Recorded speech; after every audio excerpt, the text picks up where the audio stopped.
Bienvenido a un nuevo video sobre tipos de ingenieros de datos en el 2023 con un Coding Eric. Y Coding Eric soy yo. Hace un tiempo me encontré con un video por ahí sobre este concepto de distintos niveles adentro de lo que es ser ingeniero de datos. Y me pareció interesante ampliar ese concepto y hacer un video sobre el tema. Me dirás, hey, ¿cómo que hay distintos niveles? Sí, porque depende muchísimo de la empresa y depende muchísimo del proyecto y depende muchísimo del desarrollo y la evolución que tenga esta empresa. Va a requerir distintas necesidades del ingeniero de datos. Entonces empiezan a aparecer como subramas dentro de lo que hace un ingeniero de datos. ¿Cómo es esto?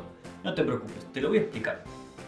Entonces, lo dividí en estas secciones y la primera va a ser cosas básicas, cosas que todo ingeniero de datos, en mi parecer, debería tener. Y son saber sobre Linux, saber sobre SSH y FTP, saber sobre REST APIs. ¿Qué son estas cosas? Bueno, Linux es el sistema operativo por defecto que vas a ver en prácticamente el 90% de los servidores que están corriendo en todos lados. Entonces, el entender cómo usar un servidor Linux, y cuando digo usar me refiero a cómo poder loguearte, cómo poder mover archivos, crear archivos, poder editar, poder hacer cosas bien básicas que hoy en día capaz que si nunca usaste Linux, lo haces con Windows o lo haces con Mac o lo que sea que se haces, tenés que aprender a hacerlo. En especial lo que es la terminal. No le tengas miedo a la terminal, es muy simple de usar. Al principio da un poquito de miedo porque nos mal acostumbraron a usar todo visual, todo lo tenés que ver, pero créeme que no es tan difícil aprenderlo. Le dedicas un fin de semana y sale andando. Después, ¿qué es esto de SSH que digo? Tenés que entender cómo podés conectarte a máquinas remotas, cómo poder hacer una conexión remota hacia otra máquina, otro servidor. Y esto generalmente se usa mucho, y para poder hacer esto se usa este protocolo llamado SSH, que una vez que te amigas con la terminal, lo único que cambia es que abriste una terminal en otro servidor y es increíble. Por otro lado, esto de las REST APIs. Hoy en día te diría que el 70%, 60% de los datos que se comparten en la internet es con REST APIs. ¿Qué son las REST APIs? Básicamente son servidores que a través del protocolo HTTP, que es el protocolo de las páginas web, o sea, vos entras a una página web y eso te responde con información, y esa información la podés llamar a través de estos REST APIs. Muchísimas páginas hoy en día detrás usan REST APIs, entonces está bueno saber cómo usar esto, está bueno saber cómo hacer llamadas a estas APIs y cómo poder procesar esos datos que te dan. Es muy simple, de vuelta te lleva también un fin de semana aprender esto, así que tenés que saberlo. Luego, obviamente, tenés que saber Git. ¿Por qué Git? Porque es literalmente el 99.9% de las empresas usa Git para su versionado de código. Y esto también te va a llevar un fin de semana, así que tenés que saber Git. Luego, Docker. Docker, la verdad que hoy en día de vuelta, diría que también está ahí nomás de ser el 90% de lo que toda empresa quiere usar, y te lleva de vuelta un fin de semana. La verdad que no es muy difícil entender cómo funciona Docker, cómo crear una aplicación en Docker, cómo hacerla correr y todo eso. Así que yo te recomiendo altamente que le dediques un fin de semana a Docker. Y por último, Jupyter Notebook. ¿Qué es Jupyter Notebook? Bueno, si no lo sabes, lo tenés que aprender. Pero es básicamente lo que está de moda hoy en día, donde estoy viendo que toda la industria de datos se está moviendo a procesar datos con Jupyter Notebooks. ¿Qué son estas cosas que Eric seguís diciendo y no decís lo que es?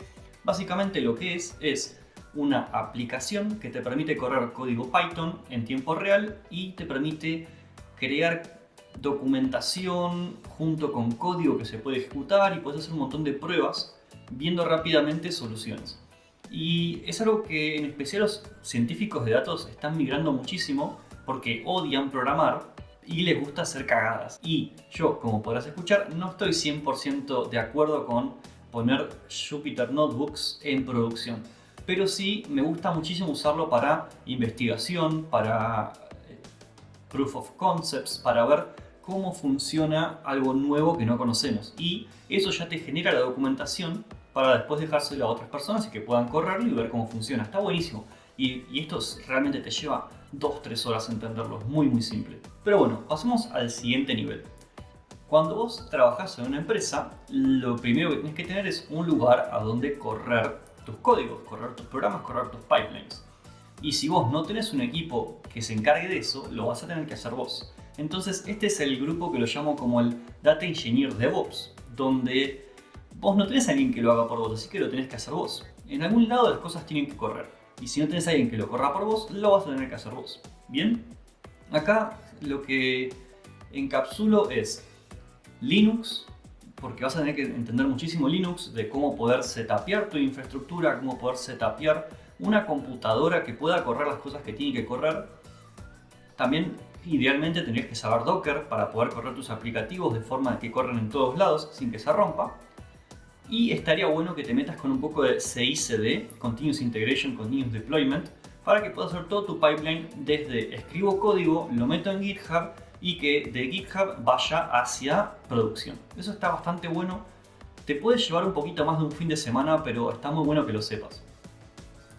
También agregué, no sé por qué, cuando estaba haciendo esta investigación Kubernetes, hoy en día no sé si te lo recomiendo 100% que lo aprendas, pero si estás como ingeniero de datos, existe algo llamado Helm Charts. Y yo tengo un video sobre el tema que está ahí, que si te toca hacerlo está bueno, depende mucho de la empresa. Si tu empresa no tiene Kubernetes y no tienes equipo de DevOps, no te mandes a hacer eso. En mi opinión personal, es una muy mala idea. Pero luego, evolucionando un poco en esto de el camino hacia poner algo en producción y tener valor, aparece lo que yo llamo como el Product Data Engineer. ¿Qué es el Product Data Engineer?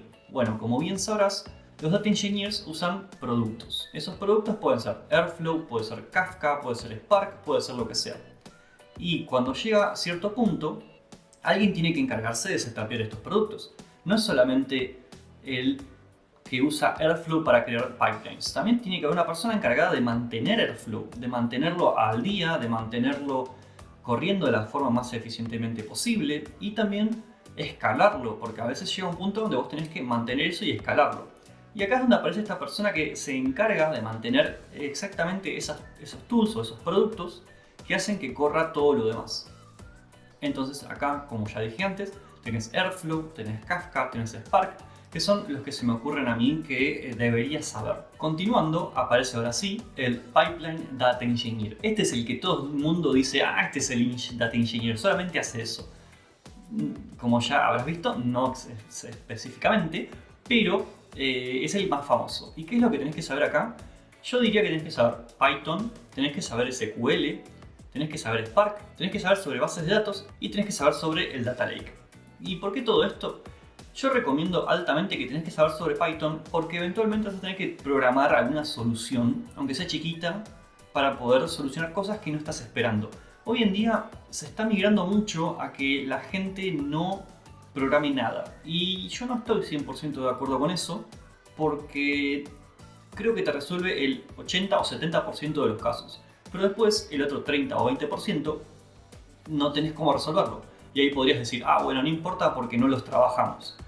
Pero bueno, también hay muchísimo valor en que existe esa gente que sí puede resolverlo. Entonces, dedicale un poco más de tiempo y aprende eso.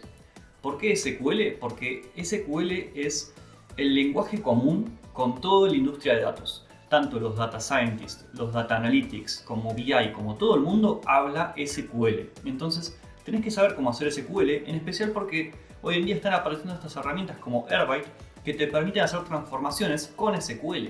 Y también creo que Databricks está implementando lo mismo, Spark tiene lo mismo. Entonces es muy importante que sepas SQL. Ahora, tenés que aprender Spark porque Spark también es la herramienta que se está usando para el manejo de grandes volúmenes de datos, donde Python ya se queda un poquito ahí que no llega. Si bien tenés PySpark, que es Spark con Python, tenés que aprender cómo funciona Spark, entonces está dentro de la lista. Después databases, porque en algún lugar tenés que meter los datos, y Data Lake, porque tenés que entender la diferencia entre datos estructurados, no estructurados, y Schema on Read o Schema on Write, y todo eso que viene con la teoría de guardar datos. Por último, tengo el BI Data Engineer. ¿Por qué? Porque supongamos que tu equipo es chiquito o necesitan una mano y vos la tenés clara. Y también creo que es la forma más fácil de arrancar en el mundo de datos, es la parte de BI, de mostrar analíticas, de generar algún tipo de dashboard que te dé insights en qué es lo que estás haciendo. Acá, ¿qué es lo que se usa? Mucho SQL, pero también alguna herramienta de visualización de datos, como puede ser Power BI, Tableau, Looker, Dash. Hay muchísimas herramientas. Si querés buscar alguna, te recomiendo que vayas por Power BI, que tiene una solución gratuita donde te lo descargas a tu computadora y empezás a jugar con eso. O Tableau, que es, por lo menos en Europa, el número 1 donde toda empresa te va a pedir que sepas Tableau. O si sabes Tableau, de ahí vas a poder mirar a cualquier otra herramienta. Entonces te recomiendo que si querés arrancar y estás en cero, esta creo que es la mejor forma de mandarte. Y además, podés buscar datos o datasets en Kaggle. Es una página que dejaré el link en la descripción o en algún lado si alguien se acuerda, que tiene datasets gratis. Entonces te los descargas, haces visualizaciones lindas y tenés algo para mostrar. Lo recomiendo altamente. Y por último, dentro de este grupo de BI está el Stakeholder Management. Esto es algo que estuve teniendo que lidiar mucho últimamente, donde no es solamente los datos, no es solamente los insights, pero también venderle el cuentito a alguien, porque al final del día lo que estás haciendo es generar valor a alguien.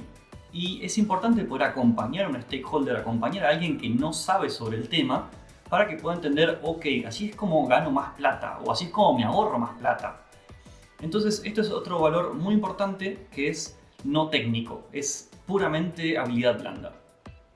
Pero bueno, esos son los que tengo ahí dando vuelta a esta idea. Espero haberte dado suficientes ejemplos como para que tengas una idea para dónde ir. Literalmente, agarra todos los nombres que fui diciendo, búscalos en Google, ponételos, anótatelos, búscate cursos, búscate videos en YouTube, búscate lo que sea que tengas que buscarte para poder encaminarte hacia esta carrera. Y de ahí para adelante. ¿Bien? Así que como siempre, muchas gracias a los patrones que me ayudan a hacer estos videos. Sin ellos todo o gran parte de todo esto no tendría ganas de hacerlo y ellos me dan muchas ganas para seguir. Pero si no podés ayudarme como un Patreon, podés dejarme esa manito arriba, que también me da muchísimas ganas de seguir adelante porque veo las manitos arriba y digo, ¡yay! Algo bien estoy haciendo. Y ya que estás ahí dejándome la manito, déjame un comentario de qué te pareció este video, o simplemente, hey Eric, me encantó este video, o seguí para adelante, está buenísimo, o Eric, veo todos tus videos, nunca te comento nada, pero quiero que sepas que te veo y gracias por lo que haces. Y hey, gracias, muchas gracias a vos también. Y como siempre, suscríbete para enterarte de próximos videos, así que sin nada más que decir, nos vemos en el próximo video.